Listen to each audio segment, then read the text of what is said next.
All right, guys.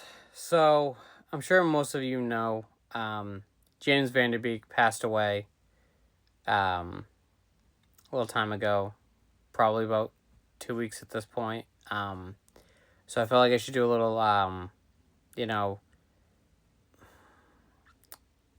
how can I say it? A little honor to him. So this film and the next film will both be films of his that I had never seen. So let's dive into it. We have Texas Rangers. Came out in 2001. PG-13. It's an hour and 30 minutes.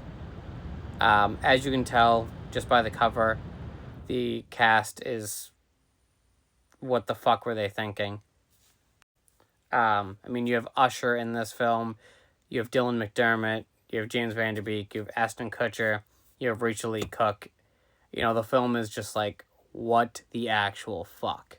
Now, with that being said, you can't judge a film just by the cast, and it was the early 2000s. Everybody was kind of experimenting with different roles. So this whole film does center around Lincoln Rogers Dunnison, who is played by James Van Der Beek. And, he ends up witnessing his mom, dad, and brother all get killed by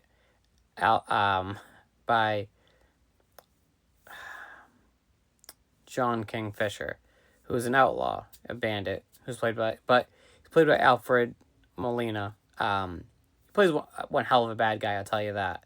So he decides that he wants to take it upon himself to join the Texas Rangers. And the leader of the Texas Rangers is Leader McNelly.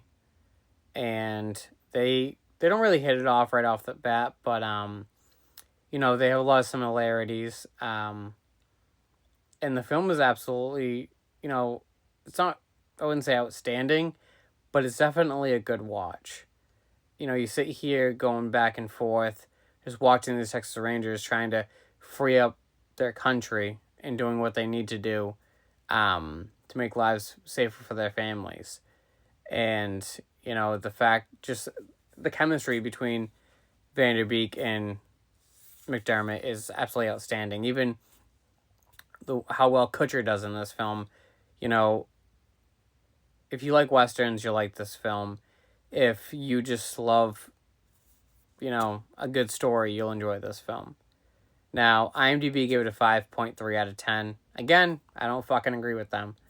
I give them a 4 out of 5. I'll easily buy this movie, no problem, and end up watching it again because it was that good. If you are interested in watching this and you haven't seen it before, it is on Pluto TV, so I highly suggest you give it a watch.